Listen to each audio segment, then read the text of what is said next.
Hello, Wankers. What's up, Vankahs? Greetings, Vankas. This is Vankah Hours brought to you by BetMGM. It's been a long summer break, but we're back, and we made you wait just a little bit longer because Guenther Steiner is a very busy man, but we're glad that he made a little bit of time for us to discuss Zandvoort and the Italian GP. Maybe as an Italian, he was avoiding this podcast because of the train wreck that is the Scuderia Ferrari. Is that why you didn't do this podcast on time, Guenther? Yeah, I could make now the story up. Yeah, I was in Maranello, trying. No, I was not in Maranello. I was busy, I mean, sometimes you get busy. No, is that, yeah.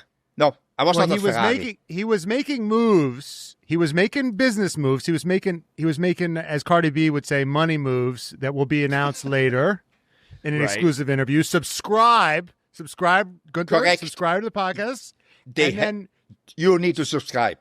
Yeah, you need to subscribe because tomorrow you will be getting an exclusive interview about what that money move was. But that's where why I was. He was where he was blowing off this podcast because apparently this money move was more important. So you'll hear about that later. Right. Nothing is more important than the podcast. But I mean, that was depending too much on. I don't know, Guenther. Lando Norris is, if this race, if Lando Norris's engine or whatever the hell happened to his chassis, they're not telling us what happened. Obviously, this championship he would have won it, but because that happened, now that's the reason that maybe Oscar's going to win, right? Guenther Isn't that right? Yeah, that's what the racer would say, yeah. It would have been mine if I wouldn't have had my engine problem, whatever it was, because if and would is a lot in racing, and it never goes, it always goes against you, I mean, you're always, if you don't winning, I mean, I could have won a lot of championship if we could sit here a few hours talk about that one, because I never won one. Okay, this is my first question I thought of, right? But before we get to that, why don't we cue the music? Don't fuck smash my dog. I'm done the fucking Steiner and I'm back for more. Don't fuck smash my dog. I'm done the fucking Steiner and it's time for Vankah Hours, baby. Vankah Hours, baby. Vankah Hours, baby. Vankah Hours, baby. And we're back. Lando's engine blows up. The smoke's coming out. Oscar drives to win. He radios the team. He says, good job, everybody. I feel so sorry for Lando. It's a tough break. I immediately had to ask Guenther, do you think Oscar was lying through his teeth? Do you think the second he saw Lando's engine explode behind him, he was smiling? Woo! Yeah. How happy do you think Oscar was from 1 to 10? That Lando's engine blew up. 10, being the happiest, obviously 10. Yeah, yeah. But obviously he had to say something. Maybe it's like. But I go back to maybe even if he was unhappy, but he was pretty happy. He was a very happy unhappy, I would say. Because in the end, it's your teammate, it's your friend. But then again, I'm going to win the championship. Because at least you give your teammate an excuse now. Yeah, when you're sitting in 11th there and there's like an Alpine in front of you, are you ever sitting there being like, come on, blow up, just explode. Just explode. When you're like one place away from a good result. I've been there plenty of times, so you praying, just, right. Yeah. For something happening. Please make something happen. Something, it's like messes the pit stop up, does something, but again, it didn't happen to me. Bore me, That's right. Well, there was a lot of chaos that happened in this race beyond the McLaren, beyond the championship implications that happened. I'm curious, it seemed like this Dutch Grand Prix was a little bit of getting the rust off. Do you think that after the summer break, people I feel like sometimes those races are especially chaotic? That people are just kind of, they've had the month off, they had the weeks where they weren't working. Does it take a little bit to kind of get back into the rhythm? Do you assign that to the chaos of Zandvoort? No. You're again overthinking it, Brian. It's just sometimes shit happens, sometimes don't. I mean, but look at the start of the race. The start was, I think, the best start of the season. that overtake from Max, I mean, it was beautiful, I mean, it was, and then was like a few laps was a lot of nothing. It was like, whoa, this is getting old, and then all of a sudden everything starts to go, wrong for somebody, something happening, and one safety car comes out, next thing happens. So, but no, I don't think it has to do anything with the summer break. It can happen anytime. It can happen in Monza again. But we've had a record few safety cars. It seems like we've had very few safety cars this season without, your Latifis or your Mazepins to bring them out, and we had so many this episode. I treat it like a TV show. Yes, this race. But that's your explanation. Shit happens. Okay. Yeah, shit happens, and also, for example, the engine is getting older now, so the possibility is higher. I don't know how old the engine from Lando was, if it was on his last race or not, but normally, later on you come in the season, more mileage the engine has got, so that could have something to play with. I want to drill down on Lando's engine for a second. We see smoke. Yeah. I'm an idiot. I don't know anything about F1 technical stuff, but the second I saw that, I was like, he's fucked, right? He smelled, they said it was an oil leak. Some people say, sand got in there. And then Stella says, no, his engine's fine. It was a chassis side thing. What do you think happened to his engine?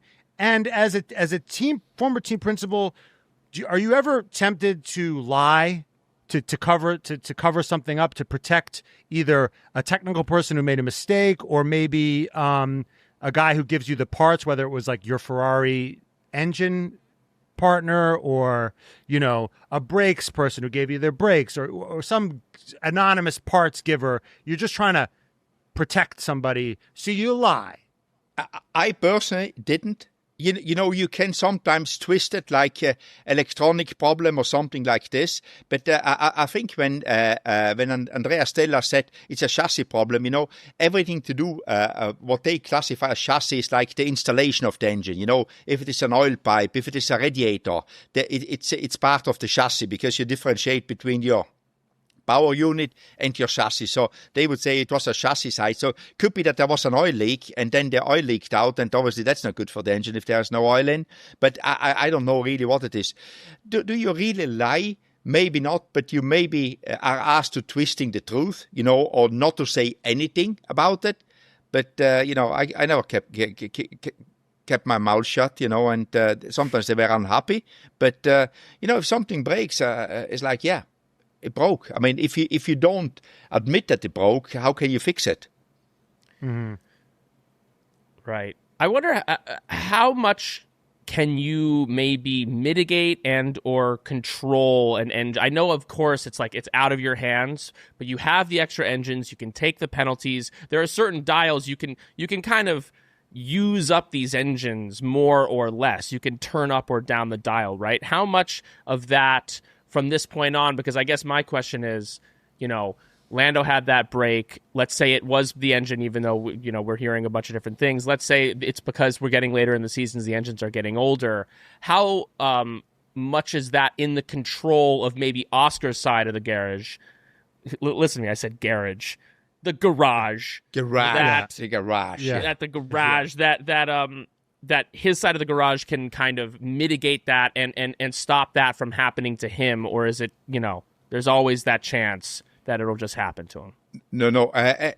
Every mile the engine does is calculated for to do in the circumstance which is best for the engine. For example, the oldest engine is in on Friday. If you have a normal Friday without sprint race, you put the oldest engine and you wear it out, because that's the engine highest at risk, with the least power, because it's the oldest one. So you always go towards the end of the season that you run the engine to the limit of the mileage, but you start the calculation already in the beginning of the year, which engine you will be used where. And then obviously sometimes if you have a DNF and you stop earlier because of another problem, you gain mileage and then you redo it. But it's always trying to, on Friday, to put the oldest engine in possible, and then for Saturday, because then you cannot change the engine anymore, you put the freshest one in you have got. But let's say it was an installation problem, like you said, like an oil leak, and it wasn't the engine. The engine's fine. It was like a pipe, I'm guessing, or some kind of apparatus around the engine. What was the mistake or the problem? Like the part itself failed, or could be anything. Could be anything, Matt. Could be a radiator. Could be as simple as what do you call it? A Wiggins clip coming loose. Could be anything. Could be a pipe broken. Could be there's so many different things which can go wrong. So shit happens. Is the theme shit of happens? this? Yeah. So there's no lesson. There might be no lesson from this. You just have to. Yeah, there could be a lesson that the next time look better what went wrong. If a Wiggins comes loose, there is a reason why, because it wasn't done up properly, or if a pipe came loose, it wasn't tied up. You need a new process to make sure that they all tied up. If a pipe broke, do an investigation if it was a manufacturing problem or if it was under-designed or something. For sure there will be on Monday morning 50 engineers looking at that problem to make sure it doesn't happen again. Mm-hmm. Great. Well, there was a lot more than Lando's engine and whatever the hell happened there that happened in Zandvoort. Guenther, we're going to need your Rockstar and Wanker for the Dutch GP. Who's your Rockstar? Hadjar. I think it's so easy. The guy did a fantastic job. Nobody saw him in the race. They didn't show him on TV, but he was always there in fourth, didn't make mistake, nothing. And then, opportunity came, engine goes bang. He's third. He's on the podium, and breaks his trophy. Yeah. Yeah. Well, that trophy was pretty flimsy. He barely put it down and it snapped. But Max has broken 0 trophy. He's gotten 1,000 of them, and he's managed to not break any of them. I think the oil pipe of the Mercedes engine was made by the people which made the trophy. Yeah, that's right. Quality is missing. Yeah, that's right. Yeah. Well, what do you? What's your takeaway from Mr. Hadjar? I mean, that wasn't. Obviously the Lando thing happened, but he was in fourth on his own, through his own merit and through his own skill. Sometimes these midfield teams kind of luck into a podium. He got a little bit of luck, but it wasn't a ton of luck. He was there on merit. He was solid. Kid, yeah. What do you make of this kid? This kid's come in. He's come in hot. He was not the highly touted prospect coming into F1. He was a little bit of an afterthought, and right now he's becoming the main character. Yeah, I mean he just doesn't do things wrong. I mean he qualifying fourth in Zandvoort with a Racing Bull. That's pretty solid. We say, wow, how did he do that one? And then in the race, bring it home. I mean, worst case scenario, he would have been fourth, which is pretty good result, If you were Isack's manager, let's say, would you be a little worried that he's performing a little too well? That he gets the Red Bull next year and then he gets fucked over, yeah. Exactly. That's right. Maybe he should be doing a little worse, so maybe he could be at Racing Bulls a little longer. I mean, would you want him to be promoted? Because, I mean, how many times do you think he'd be doing that much better than Yuki Tsunoda is my question, ultimately. Very difficult question and difficult to answer, but I think there must be a learning out of when he looks at the how many 4 drivers before him, how they all failed beside Max Verstappen, So I think if his manager is half smart, he says, we do it because when do you get an opportunity to go in an A team, let's say, to show, because it's a challenge, but it's a big opportunity because if you get it right, you're set for your life. Obviously, if you get it wrong, you're fucked, basically, Right. But if you get it right, I mean, then you stay in F1 until your career finishes. So. And if you're a racer, you have to take this opportunity, in my opinion. But again, learn from what the other ones have done. Maybe the other ones tried all too hard to beat Max Verstappen. That's my opinion. At some stage, you need to say, the guy in the moment is the best. I cannot beat him. I try to get as close as possible with him and give myself a little bit of time. But put in solid results, get points for the team, get very close to Max, and in one or another occasion I can beat him, but not go in there. I need to beat Max Verstappen to prove myself. No, because nobody can in the moment in this car. Well, it's also a question of whether they are going to have the patience, because they've shown patience with one driver in that seat over the last 6 years, and his name is Checo Perez. And even some would say that they didn't even show enough patience with him, given the difficulties that both Liam and now Yuki have had. It's also a question, now that Christian's gone and maybe some of the, political fighting that can happen behind the scenes that we've seen at Red Bull with Laurent in that seat, is there a little bit of, what do you think is going to happen there? Because knowing Red Bull and knowing how they've acted in the past, you would say the obvious thing that's going to happen, given Yuki's poor performance, that he's going to be out. Given Isaac's good performance, he's going to be in. They want Lindblad in the seat, in F1 next year. Yuki's going to be gone, or maybe he'll go down to RB and Liam will be gone. They're going to shake it up. How likely do you think, with the new kind of structure that Red Bull has, that that's going to happen, or will they maybe make a slightly unpopular in certain ways decision and keep things as they are? I don't think they keep things as they are. I mean, obviously, Yuki is not performing as they expected. I mean, he has still 9 races to go, He has still 9 races to go. But I think with Lindblad, he's the golden boy in the moment. They need a seat for him. And I think what Hadjar is showing is like, okay, let's try him in the Red Bull. He's from the Red Bull program. Lindblad is from the Red Bull program. So it's their guys. And Yuki, I think he was 4 years at Racing Bulls, correct? Yeah. I think so. This is his 5th year or something. Yeah, 4th or 5th, whatever. I think his rookie year was 21. Yeah. So that would be his 5th year. Yeah. So right. To take him back to the Racing Bulls, I think that will not happen. Because he had his chance, he was trained, and obviously he first made his step in because of the support from Honda. So I think that is gone. So I think there's a lot of things changing, and I think Yuki can prove or can keep his seat only if in the next 9 races he performs very good. Otherwise, I think he is going in a different direction, and they put Isack Hadjar into the Red Bull, and I guess Lindblad goes into the Racing Bull. Well, let's not forget that Yuki Tsunoda got 4th place in Abu Dhabi in his rookie year in 2021. That's right. That's the thing that people should remember about that race, and not that, I guess, Max Verstappen. I know that you guys are in love with Yuki, and I like him. I have no problem with Yuki. He's a very nice guy, and but he's sometimes just like, oh, yeah, I forgot about that. It's not just us, Guenther. It's every celebrity that exists. It's Kristen Bell and Emily Ratajkowski. Everyone loves him. He needs to stay in Yuki sport. fan number 1, Brian Muller. That's right. All right, Stefano Domenicali is trying to make F1 popular. Keep Yuki in the sport. Right. That is. We'll get to that. That is the freaking. Key. All right, Guenther. That was your Isack Hadjar was your Rockstar for the Dutch GP. Who was your Wanker for the Dutch GP? What's the Wanker? When it comes to Wanker, I always think about Lance Stroll, but he did pretty well, so. Right, he was on Wanker Watch, but then he wound up having a better race. Yeah, he's off Wanker Watch now because he had a good race. It seems to me that there's a couple options. Give me a few. There's Kimi Antonelli. Oh, yes. Well, Well, hold on. Stewards? Or is it the stewards for giving Carlos Sainz a 10-second penalty for Liam Lawson crashing into him? Okay, that's a big competition. Yeah, my heart says the stewards because my always, feelings. Always. That's right. I knew that was a piece of meat you could not chomp at. Exactly, I cannot let go on that one.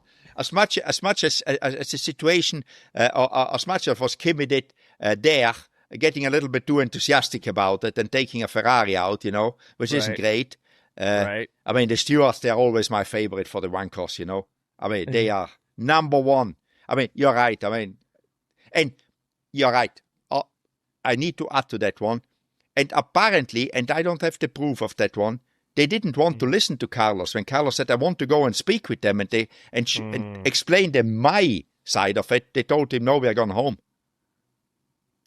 They didn't give him time after the race. That is what I hear, He wanted to speak to the manager, and they said, I am the manager. You can't... They wouldn't let him... manager. At least give them... because they cannot change that decision anymore, or they could, but it's they wouldn't. But does that ever work? Does it going and speaking to them? What does that even do? I I give credit to Carlos. He wanted to explain them so they next time don't make the mistake again. Because Carlos, he didn't score points anyway, so what the hell, he couldn't care less. But I think it's always good, even if you did wrong, to listen to somebody, even if you tell you did wrong, maybe you learn something out of it, and the worst which come out of it, you don't care about what the guy says, but listening to a driver and I think an experienced driver like Carlos, at least getting his side when he explains to you everything on a video wall, what happened and how it actually happened from his standpoint, it's a good thing because maybe next time you're a better steward. But obviously they didn't think that was needed, and maybe they had a plane to catch. Yeah, they're very busy not going to every single race. They're busy on their one-off races where they're stewards. Because this episode is brought to you by BetMGM. This season just got interesting. If you want to make some bets on the Formula One season, Lando Norris, I bet, for winning this championship, is about to be a big underdog. And if you're part of the Lando Hive and you think he's still got a shot at this thing, you can put some money there. F1, every race, you never know who's going to be the third person on that podium. You can bet on that with BetMGM. And guess what? If your bet doesn't hit, they've got you covered. So you can see what's new at BetMGM. You can score bigger when you win with boost tokens, odd boost tokens, and more. Even if your bet doesn't hit, they've got you covered with no sweat tokens. Sign up today at BetMGM, and you will have access to countless betting options, including new look, same-game parlays, teasers, live bets, and so much more. Take advantage of these offerings, and be sure to use the bonus code DADDY, because we're fun, when signing up to receive up to $1,500 in bonus bets if your first bet loses. So if you haven't bet on BetMGM, and you're part of the Lando Hive, you want to put a little money on Lando Norris to win this championship, guess what? If it doesn't hit, they've got you covered with the no sweat tokens. And if you use our bonus code, you can receive up to $1,500 in bonus bets if your first bet, Lando winning the championship, doesn't hit. See you on BetMGM, Vankahs. Gambling problem? Call 1-800-GAMBLER. Available in the U.S. Call 877-8-HOPE-NY or text HOPE-NY 467-369 for New York. Call 1-800-327-5050 for Massachusetts. 21 and over only. Please gamble responsibly. Call 1-800-NEXT-STEP for Arizona. 1-800-BETS-OFF for Iowa. 1-800-981-0023 for Puerto Rico. First bet offer for new customers only. Subject to eligibility requirements. Bonus bets are non-withdrawable. In partnership with Kansas Crossing Casino and Hotel. See BetMGM.com for terms. U.S. promotional offers not available in New York, Nevada, Ontario, or Puerto Rico. But let's stick with Kimi for a second. How welcome do you think he'll be at Monza next week? Not only knocking out Charles Leclerc, but making it so he can't even serve his 10-second penalty. Didn't he have a 10-second penalty? I think that is not going to affect him. I think that they didn't pursue it or whatever. Good. That's actually not. Lewis is going to have a 5-second penalty for not obeying, I think, double wave yellows. Yes. But I think the Italian press has been going off on Ferrari, on Lewis Hamilton, but also apparently on Kimi Antonelli for his behavior on track. It reads as just a classic rookie mistake. Are we chopping it up to that?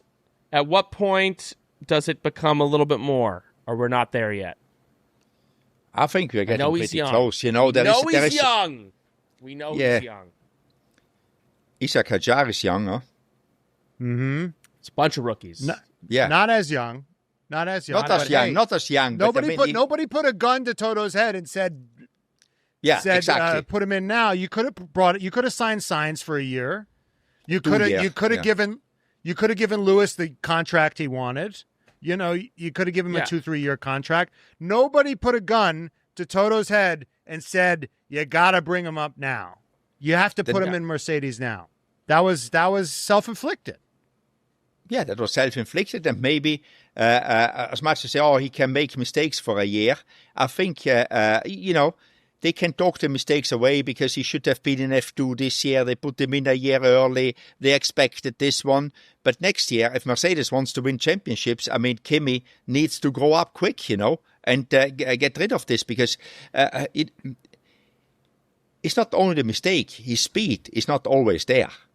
I mean, we cannot get around that one. It's not like that you say, wow, when he doesn't make mistakes, he's a rocket, you know. It's like, okay, he's quick, but you know, look at Isack Hadjar, which is in a racing bull, not in a Mercedes, is a lot. I think he's got quite a lot more points than him, huh? I don't know the point situation. It's close. Yeah, it's close. Yeah. It's getting close. Yeah. And they're all 20 years old. Behrman's 20, Bortoletto's 20, Hadjar is 20. Kimi is 18, no? 18. Kimmy's 19. Kimmy's 19. Okay. He just turned 19. He just turned 19, but like I think he's like 8 months younger than Ollie Behrman. It's not that and close. Kimi has 64 and Isack has 37. But okay. Yeah, well, Kimmy's on a better team, but it's just I don't know.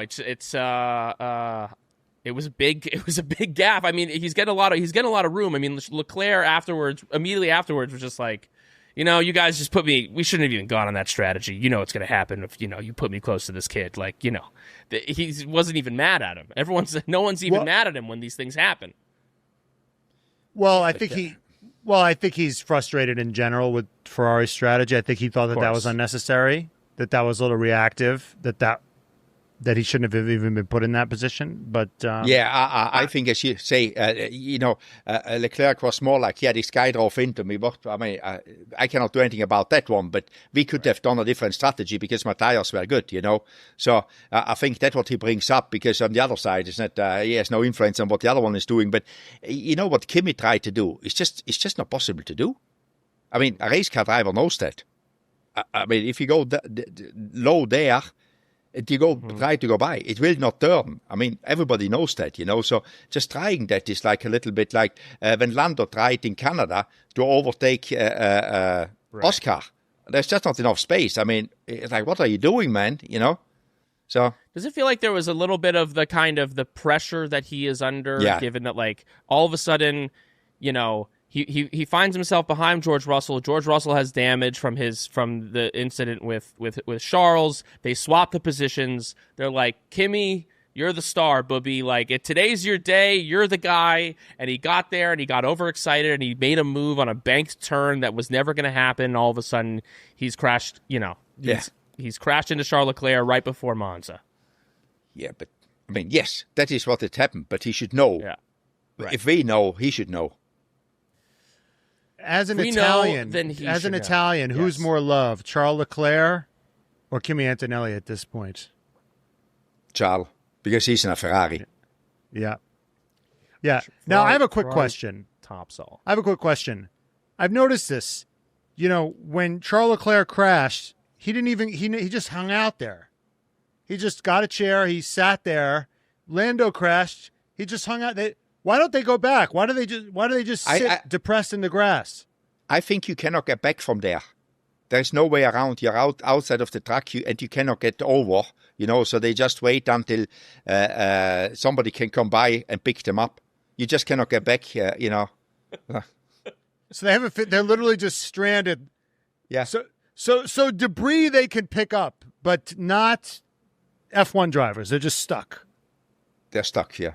They're stuck because you need to get a car in or a scooter. Yeah. And if you're in the wrong place, you cannot get to them. Right. Without Charles was stuck on that hill just like he's stuck in Maranello, baby. Yeah.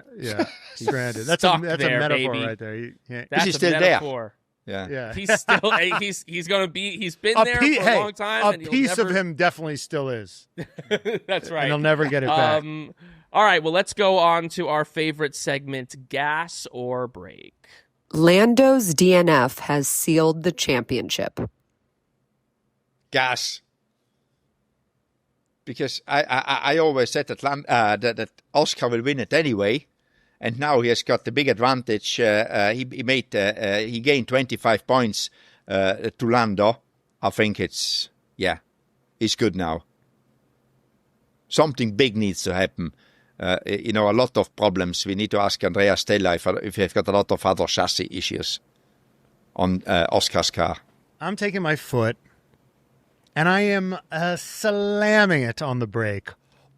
All these Lando believers that thought he had all this potential are like just the first sign of trouble, they're like, it's over. He can't do it. He's screwed. This, that, and the other thing. It's like, why are you folding your tents? He can do it. Like all that needs to happen is Max needs to send it on Oscar. All Lando needs to do is send it on the inside on Oscar, first turn, send him into the wall, and this, like Silverstone with Lewis, and this thing is right back on. But all you Lando fans, they just hang their heads and just say it's over. It's not fucking over. There's 9 more races to go. Oscar basically had a DNF in Australia, and did he pout? Did he hang his head? No. He fucking clawed his way back. There were sprint races that people seem to be forgetting about. He had him back. He had him back in like 8 races. I know it's different because we're like more of the way through the season, but like mathematically, it's the same fucking thing. Jesus Christ. Guys, it's not over. I think, Matt. Yeah, he's got an opinion. Yeah, Matt. That's right. You didn't say what quality of opinion. I have an A opinion. Okay. A. I am feathering the brake, baby. Lando's just got to win. Unless something crazy happens, he's just got to win 7 of these next 9. And now that the pressure is off of him, he's finally going to get loose. He's going to get chill, and he's going to drive free and with abandon, and he's going to win a handful of these next few races. Who knows? Maybe Oscar gets a little bit of skittish, and maybe Lando has a little bit of luck on his side, which he'd had up until this point. That lucky side, he's paid his lucky tax in Zandvoort, but it's not over yet. Don't lose all hope, Lando Nation. But it's going to be a tough battle, but it's not over yet. The championship is not sealed. Next prompt. Max would have more points this year if he was in a racing bull. Wow, that's a difficult one. Wow. And you know what, Guenther? Can I just say, even the fact that it's difficult speaks volumes. Yeah. Wow. Break, because it's just like, Racing Bull is doing a good job, but it's a lot easier in these situations to be the underdog than to be having a guy like Max in there which wants to win races. You know, the whole team, everything. You know, as I say, Racing Bulls is doing a fine job, but it's the level is just different. I do not think that Max could have had better results in a Racing Bull than he had in the Red Bull. Too many bulls here, you know, too much bullshit, right. You know, so, yeah. Jenny, in the chat, how many points does Max have right now? Max has 205. Okay. Isack has 37 points. Okay. So it's just a kind of a ludicrous premise. Let's say Max gets quadruple the amount of points as Isack does, which I think is possible. That's still 120 points, right? It's ludicrous. Break. It's not happening. Jesus, Matt is on a roll today. I mean, he I'm going gas, baby. Oh, gas. Good gas. I mean, we've seen what Max Verstappen can do. Who knows?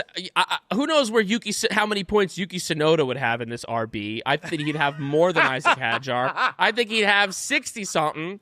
And I think you've seen that Max. You know, Max has 205. Yuki has 12.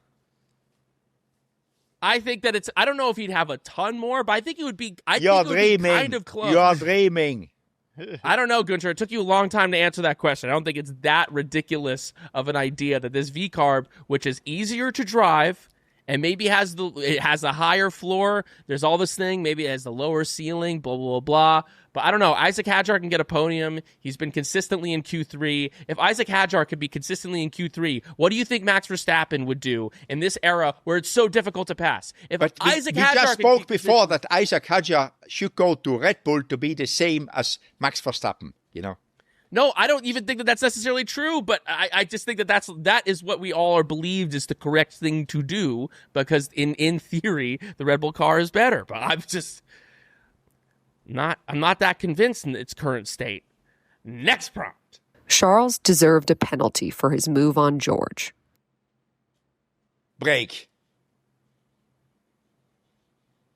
It's racing. I mean, at some stage, we need to let people race. If we give just all this discussion about penalties, it's like, we need racing. I mean, yeah, there will be something, but I think it was the right decision.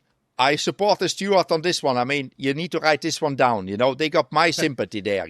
If you're not sure that it was a penalty, give no penalty. That's my opinion all the time. And it wasn't a clear penalty, so give no penalty. It's racing. In the end, we want to see racing. If he gets a penalty next time, we don't see these moves anymore.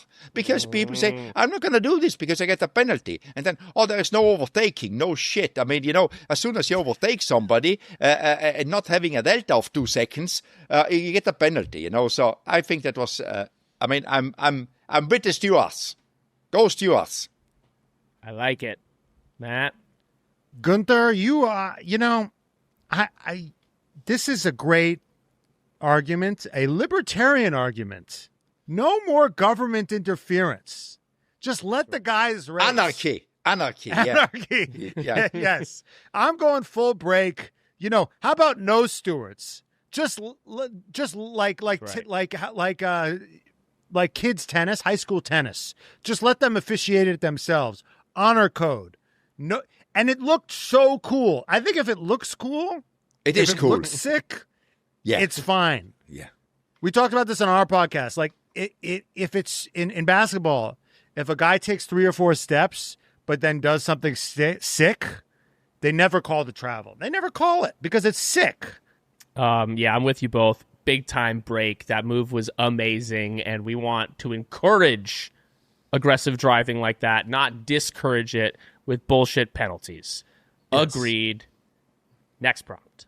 Checo and Bottas were the correct choices for Cadillac. Gas. I always suggested them, so, I always said that what I would be doing. It's not that they asked me, but they came to the same conclusion. It's the best for the team. It's the best for the team, A new team, the team is a rookie team. It is like, okay, this is the right thing to do. That is how they put themselves in the best position. Are they the fastest drivers out there? No. But they don't need the fastest drivers. They need solid drivers which can tell the team which direction they need to work at. And both know that they've been both in A teams, Mercedes and Red Bull. They know what is the standard, what the team need to have. They can take them the right direction. Fully, I'm wide open. Oh, sorry, Guenther, what do you think signing those 2 guys says about what the Cadillac project is going to be about? Because I think you look at it, people are a little bit unsure of what's going to be the vibe. Are we here for promotion? Are we here to race? What are their intentions? What do you think signing on those 2 guys says about what Cadillac is here to do? I mean, what it says, they got shitloads of money, for a new team, to do these things. And I think they want to prove a point. Obviously, there's a lot of more things behind the drivers, which I don't know where they are at with them things, like developing the car. I mean, they have none of their own wind tunnel. I didn't hear that they are building a wind tunnel. So I always take that is how serious a team is, how much capital investment they make. I didn't hear that they are planning to build their own wind tunnel. So could be because obviously they don't phone me up to tell me it. So I could be wrong, but they're using the Cologne wind tunnel, which is always. If you want to win the World Championship, you need your own wind tunnel. I see. So which teams don't have their own wind tunnel? Cadillac and Haas. Those are the only 2 at this point? Yeah. All the other ones have their own wind tunnel, yeah. Where does Stake has its own wind tunnel? Sauber has got a very good wind tunnel, yeah. Oh. They a long time. That is going back to the Sauber days. It's a very good wind tunnel, yeah. Did you use this wind tunnel that Cadillac's using with Haas, or which wind tunnel? No, a Ferrari. We use Ferrari, and I think they still use that one, yeah. And why are you so disadvantaged using Ferrari's wind tunnel? For example, when you share the wind tunnel with somebody else, the disadvantage is your guys are in normally at night or on the weekends. If you have got your own wind tunnel, you can also make savings in the budget cap because you don't need to have overtime. And when you are just renting from somebody, if they need a wind tunnel, they push you out. You need to change your program. So it's not a very efficient way to do things. It's not a bad way to do things. But if you have the choice, if you want to win the championship, as I say, I mean, you can make it work. You can easily make it work. But it's not the best way. The best way is having your own. That is why Aston Martin built their own wind tunnel. They were in the Mercedes wind tunnel before. They rented that one. And then when Lawrence bought the team, because they had the same problem. Their guys were in always on the weekends. There's always a compromise, which is normal. If you don't own it, you're told what to do. So Aston Martin built their own wind tunnel. I think they moved in this year in that wind tunnel. Right. Yes. I see. Yeah. Yeah. Aston's big wind tunnel. All right. Well, I'm going break. Was not the ideal driver signing. I mean, we don't know. What was the ideal one? We don't know where Yuki Tsunoda is going to land. He's he's young. He's hungry. Guys, this is the Yuki Tsunoda podcast. the Yuki right. Tsunoda fan podcast. Here's the thing. Here's the thing. I love Valtteri Bottas. He's a friend of the pod. We've had him on, but I've seen what's happened to him when he is on a team that isn't good. We've seen what happened to him on stake. He kind of loses motivation. And if I've seen anything, if I know anything, they don't have a wind tunnel, which I've just learned is bad. And I don't think Cadillac is going to be very good coming out the gate. I think they might be stake level when Valtteri was there, and I think he might kind of lose focus a little bit. And you need a guy that's young and hungry that still wants to prove himself. And I just don't know if guys like Checo and VB are going to, I think they're very talented, but at a certain point, are you going to be able to stay motivated? I mean, you are not wrong, but I think the first year they can get the motivation out just to bring the team forward. I think if the second year they are not in the ballpark, to score points, because they will not be in the ballpark to get on podiums. I mean, I shouldn't say they are not. I don't think they get there, in 1 year, because then, but the second year, if it isn't a real progress, that can happen. But I guess they've got a 2-year contract, and then Cadillac got out what they needed to get out of them, and then they move on. It's, yeah. I'm going to say gas. I think that for now it is the correct place for them to be. But I think you got to keep a watchful eye on that exact thing, that motivation factor, because both these guys are used to being on very good teams, and that's what they like to be on. And if Cadillac has a rough couple years and there's no light at the end of that tunnel, then I could see both of them kind of being like, I'm just here for a paycheck. And you want someone in there who's motivated, who has the experience, and has something to prove, and maybe his name is Yuki Tsunoda. All right. Yeah. Last gas or break prompt. A Ferrari will win in Monza. Break. That was fast. It's not going to happen. Yeah, it's not going to happen. Come on, Guenther. It happened last year. Charles Leclerc. Yeah, last year was last year. Last year, the second half of the season, the Ferrari was very good, I must say. This year, the Ferrari is not bad. I mean, they're second in the championship. And the McLarens were fighting. Yeah, but this year I think it's just a little bit off there, I mean, as you say, maybe Monza is always special, but I think to beat a McLaren anywhere this year will be difficult, You think they get a podium? You think Charles can get on the podium? This gas or break is really devolving. Do they get the podium? Break? No. Break. I think Mercedes will be on the podium. Is it true? Is it true that Ferrari put a lot of extra oomph into Monza, though? That they developed their car, especially for everybody does. Everybody Everybody does.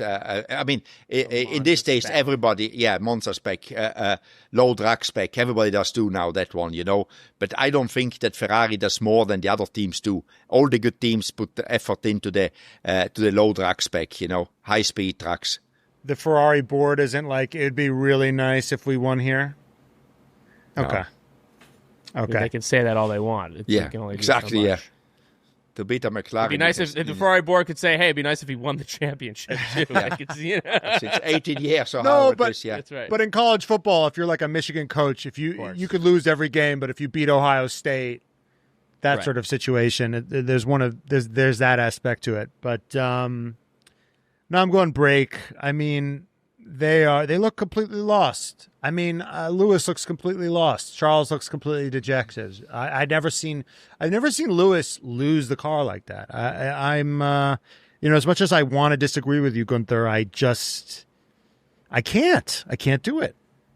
Break. I am going gas, you two, because I think that there might be a little bit of an incident between the McLaren boys and Monza. Oh, that's a good prediction. I think that they might have a little bit of luck on their side, and Charles Leclerc can pull off miracles. I think that Charles Leclerc can pull off a pole magic in Monza. I think he's going to have that chip on his shoulder, and he might have a little extra oomph there. And I think I leave room for the possibility that something happens between these McLaren boys, that Lando kind of comes in a little bit too hot, and maybe there's a little bit of an incident there. Who knows if Max Verstappen's involved with that as well. So I'm giving a little bit of room for a gas. All right, that does it for Gas or Break. Vankahs, this episode is brought to you by True Classic. I am rocking my True Classic tee right now. They are my favorite t-shirts in my closet. You can wear them anywhere. You can wear them to the gym. You can wear them on a night out. They're extremely versatile,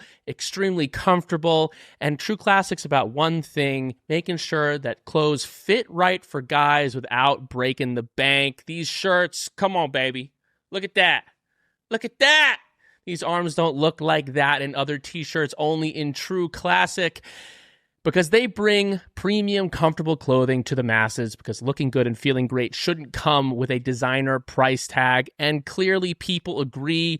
People vote with their dollars, and True Classic has sold over 25 million t-shirts to more than 5 million customers, racking up over 200,000 five-star reviews. If you get these shirts, you're going to be another one of them.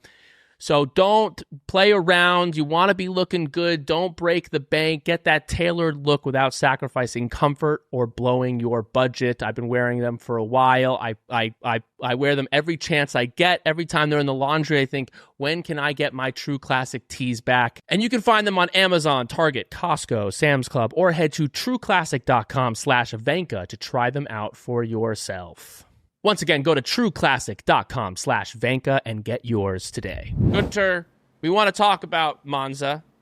It's coming up. We want to do a little bit more of a Monza preview. We've already know that you think that the Ferraris don't have a chance.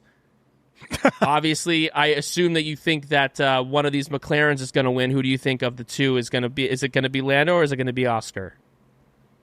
Oscar. I go with 4, so I go...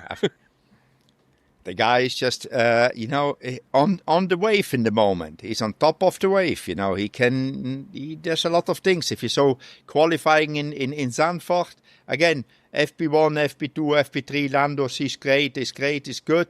Bang, comes. I want to ask a question about that. So, people have been commenting that, Lando, there's been an observation that Lando's usually better in FP1, FP2, FP3, and that maybe Oscar is a little bit slower to develop, and then, he puts it all together at the last second. How much of that is that Oscar is slower to develop, or that maybe he's holding back, and that maybe, or that maybe Lando should sandbag a little bit more?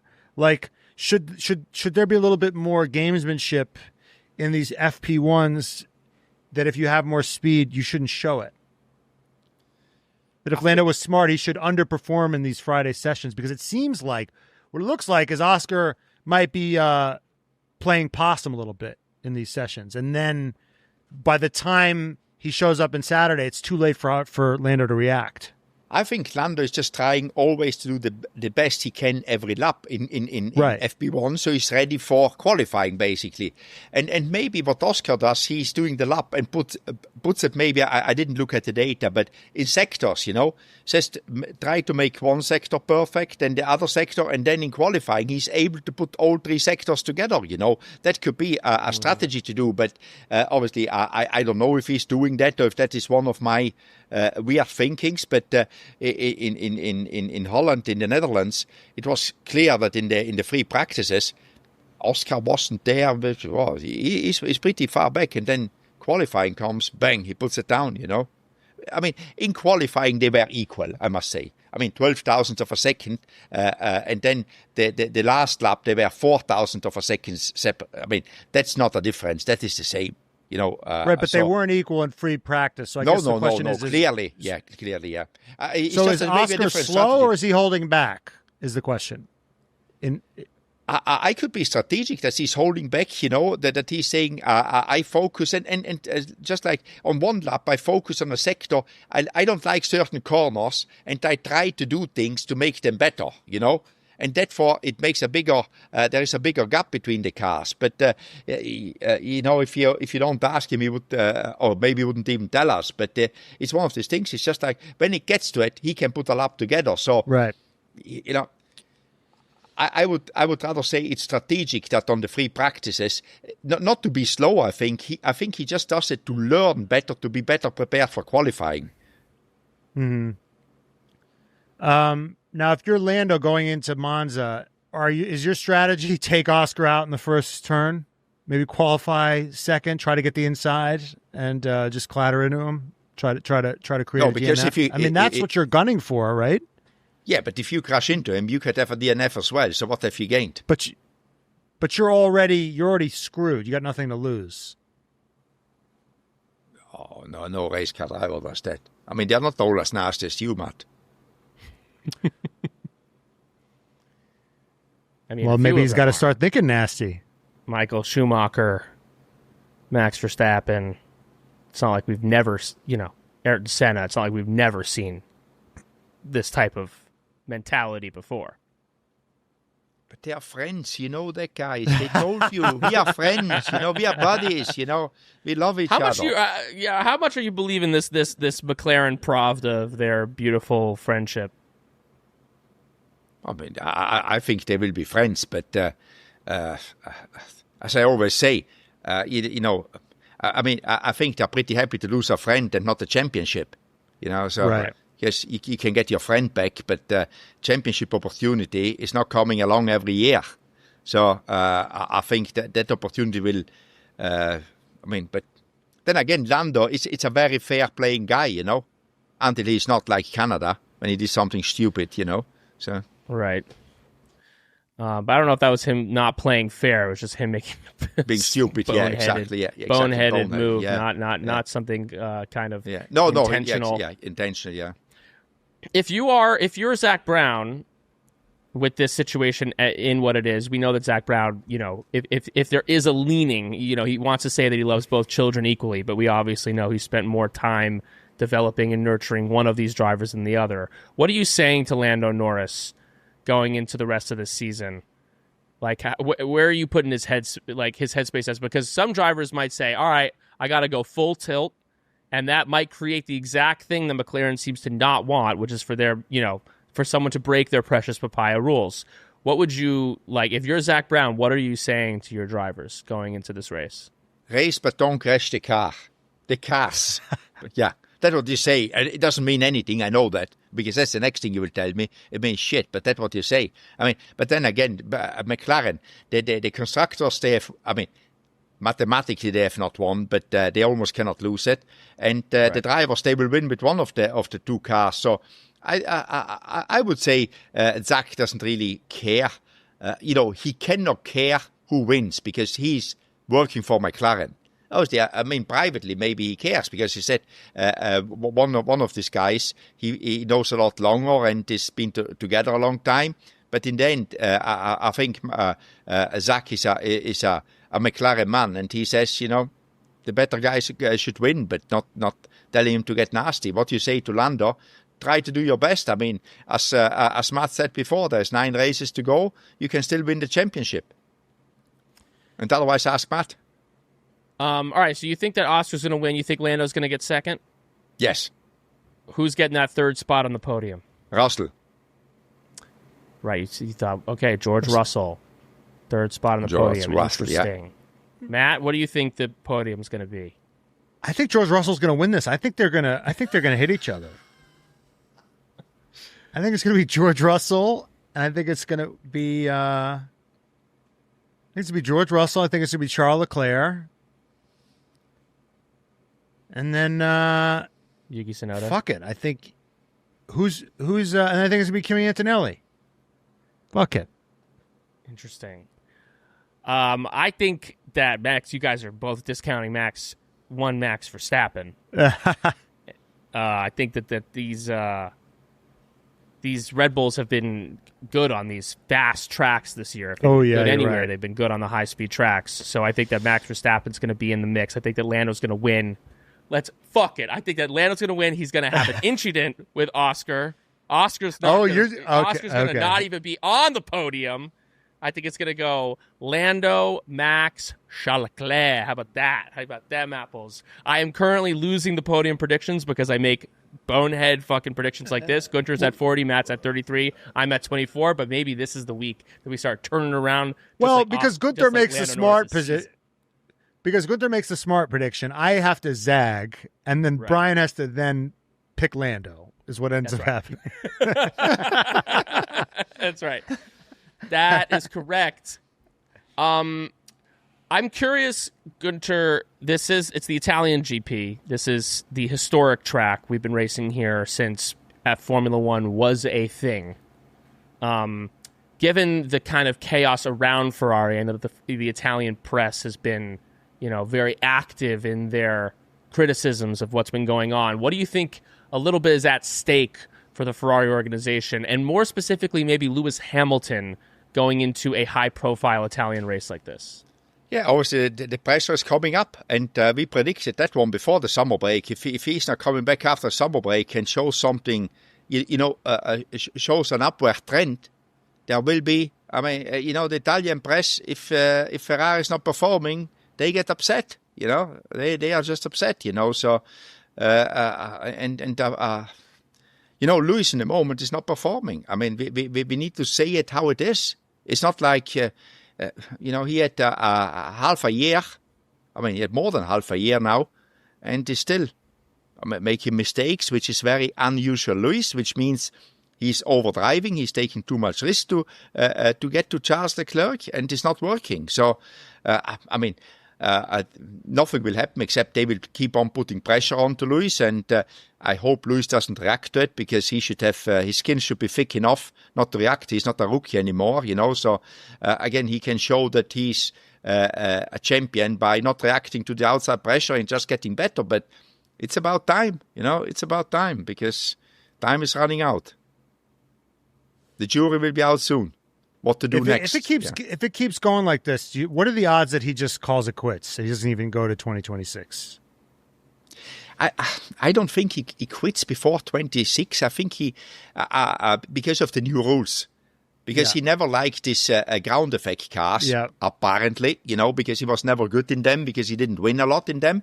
But I think he waits until next year. He kicks the can down the road until next year to see if with the new regulation car, first, how good is the Ferrari, and how much does he like the new technology which is coming next year, or how good can he adapt to it, and then he will make his decision. But I think if next year is as I almost said as bad as this year, it is like this year, I don't think in 27 he will be around anymore. Well, old guys and new technology, they get along famously, so I predict that it's going to go really, really well. That's right. Just ask your parent to turn their phone on speakerphone while you're talking to them, and we all know. Or I texted you a picture. Where? Just swipe up.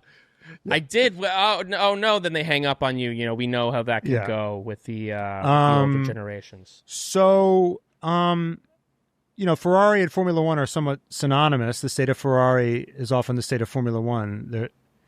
they kind of feed off each other. I guess we want to talk about the state of Formula One as well. Stefano Domenicali gave an interview. I mean, we're all loving Formula One, but he's got all these ideas how to fix it, right? And I was wondering, I know he's your friend. He spoke about maybe making Fridays more competitive sessions, that the races are too long, more sprint weekends. I mean, what's your take on the state of Formula One, and is it broke and should we fix it? What are your thoughts on this, Guenther?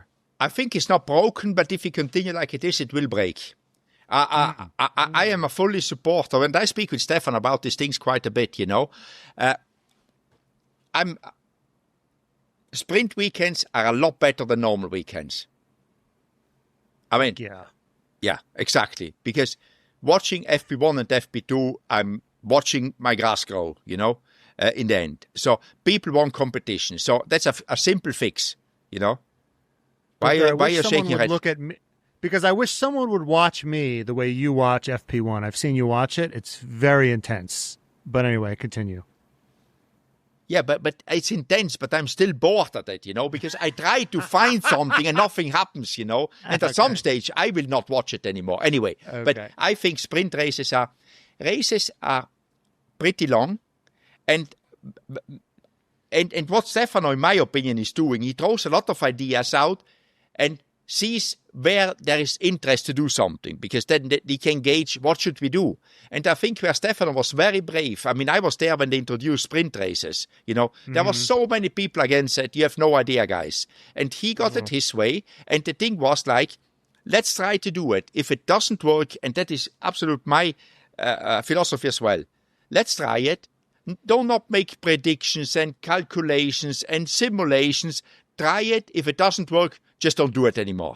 Change it again, Yes. And that's what he did with sprint races. And, throwing ideas out to see how much people buy into it and then try to do them. I think it's good. Maybe we should have two shorter races, the sprint race a little bit longer and the main race a little bit shorter, and give the same point of points. Change the point system, that have two proper races, not a sprint race anymore, but two proper races, that also with a pit stop in it, but that both are shorter. I mean, the reverse grid, I think, came up as well. I'm not a fan of the reverse grid, and you know why? Because if you win a reverse grid race, the first thing people will say, oh, yeah, he won the race, but the grid was reversed, so he had an advantage. Right. Yeah. So you don't get the credit for it, because that's fake, a reverse grid. I mean, it works in junior series that the guys learn to overtake the people which normally don't have a chance. Right. But the top level should not have just a lottery system in place. Okay, here's my thought on all this. And because you're friends with the man, maybe we can persuade him. Yeah, talk about it. Yeah. You can futz with a weekend all you want. You can make the races shorter. You can add more sprint races. You can do whatever. But it feels like there's a fundamental flaw in Formula One, which is that one of four teams is always going to win the championship. And even if that happens, it's not Ferrari team that with the current setup as it is, a team can just hit the regulation, crush it. They win for 4 years. Maybe someone at the end nicks them. And then all of a sudden, but there's that level of competitiveness is not there. This year in the NBA, the finals of the NBA season were the Oklahoma City Thunder and the Indiana Pacers. These are not teams that are normally in the NBA Finals. The Pacers have never won a championship. The Oklahoma Isack City Hadjar was on the podium in Zandvoort.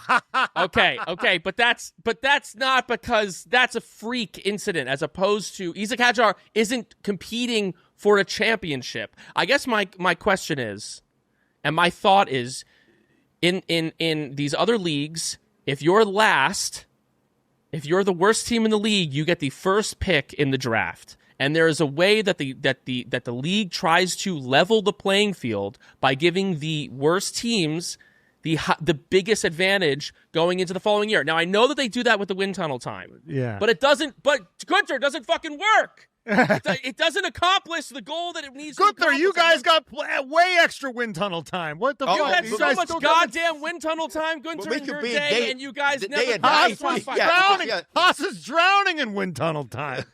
What good did it fucking do you? Clearly, wind tunnel time is not enough. So I guess the question is, what can you do as an organization to actually try to level this playing field a bit more so that a Williams or a Haas or one of these other teams can actually get up into that upper echelon? That's the It's real not that the way races that are you too save long. Formula It's because One. we're watching the same people win for 2 hours. That's the problem. If it was 2 hours of like, holy fuck, I don't know what's going to happen, then that would be good. Balance of performance, you know that. I don't want that. I don't like that. I can whatever. I mean, nobody listens to me But anyway. that's just putting weight on the car. Weight, That's yeah. But yeah, right. I mean, I think if somebody's got an intelligent suggestion for Stefano, he would listen. But I cannot come up with one. How would you try to level it if not balance of performance? Even more, I think that you can spend, potentially you'd be able to, your budget cap, the lower, the teams on the bottom could spend more in the following years. But Brian, you cannot let people come and go because the budget cap, what is it? A big amount, because going racing, you cannot save money because you need to show up. I mean, that costs everybody the same. I mean, the only thing in budget cap, what you can manipulate is like development. But development, people are doing it, and they have got 200 engineers there, and they reduce your budget cap. What do you do with? Oh, I suck 50 You got to of fire you. people. Yeah, you got to fire people. What if you have the Just ability more to have overtime, more more engines? overtime. What if you can have more more overtime, engines? Or if you don't have to. What about overtime? You get to have more overtime, so like you don't have to fire anybody. You just get to spend more money on the people that you have. Yeah, but they don't work overtime these days. I mean, you know, in this world, you know. Forget overtime. What if we have the certain amount of engines, right? And you can juice the engines as much as you can. You have to take engine penalties. What if the teams on the bottom can use more engines? They can get more power out of their engines than the teams at the top. What if clearly this wind tunnel time, how much time is allotted to each You cannot team, do that it's not because- making enough of a dent. Okay, Why here, can't they I think we know what the problem is. I know what the problem. Here, We I need know to what the find a problem solution. is. Yeah. I know what Yeah. the problem. The problem What's the is in 2022, 6. right? In a 2022 situation, everybody shows up. Red Bull's so far ahead, and it's like, oh fuck, and it takes them so long to catch up, right? And you just gotta, and it's gonna happen again, right? In 2026, probably Mercedes is gonna show up. And everyone's going to be like, oh, fuck, that was the answer. And it's going to take them years to catch them. And maybe in 2029, we're going to have an interesting season. But so what we're looking for is just a way to just, instead of having 3 or 4 years of just one team just fucking running away with it, maybe it would be 1 year. Maybe it would be 2 years. But that is what they want to do next year with the new engine. If there is a disparity, there is things in place, and mainly it's just electronically, you know, to adjust that people can adjust, because everybody is shit scared of that somebody comes out with having just this much more power and the other ones are lost and you dominate, you know. I mean, I just think that's the real way that you kind of like fix it, because, you know, in sport, the thing that kind of takes it over the edge is rivalry, and other sport have the like ability of playoffs. You have the ability of like, and then it's the end of the year, and anything can happen, and a team, the New York Giants, can beat the New England Patriots in the Super Bowl, even though they went undefeated that year, and you can have those kind of miracle moments of sport, and it feels like, honestly, kind of since almost the Schumacher era, where it was like, oh, now we're winning for 7 years in a row. Now it's like, since then, other than Braun, it's just been like one team wins for at least McLaren 4 now. McLaren has come back. Of course. Yeah. So don't complain. Yeah. And then, and then we're trying to find Guenther, solutions, baby. And then Guenther, what do you say about like if they make Fridays more competitive, right, and add more sprint races? Because in the old days when I started watching, That F1 are was not kind the of old like a- days, but anyway, But that for the me, same it my was the old old days. days. For you, pre-sprint race. That's right. F1 was kind of like a strip tease, right? You start off slow with the free practice, kind of boring. Then you got qualifying, and then finally because you don't really know where the performance is, right? It's slowly unveiling itself to you, right? And then in the feature race, then you see where the pace really is, right? It's slow, seductive. But if you got competitive sessions on Friday, sprint races up the ass, then you kind of ruin the striptease of the Sunday, the big reveal of the Sunday, the Very seduction romantic. of the Sunday. Very romantic. This how you explain it. But people Erotic, want, I would say, or I would say more erotic. I don't know about romantic. Yeah. Do you want to just blow your load on a Friday and a Saturday? Is my question. Then you ruin the surprise on a Sunday. I mean, that is what people want. It's not what you want, what other people want. And you just something they race for. I mean, watching it, this will be nice on Sunday. This will be good on Sunday. No, just go out there. Friday morning, one practice. And then also you have more stuff which you cannot think of because you're not out there gathering data for 3 days, or 2 days. 3 days, not 3 days. But, you go out there, one session, you make a setup, and now you go for the sprint race. Or sprint qualifying and then sprint race, sorry.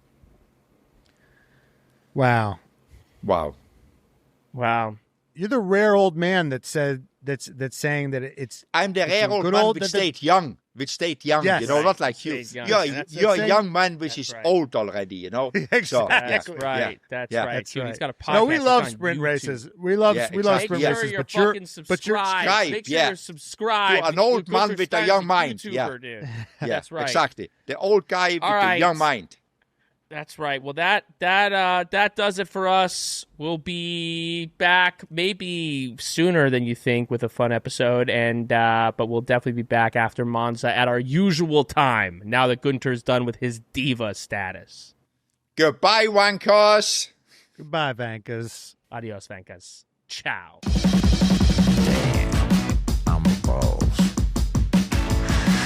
I'm a red flag heavy hitter.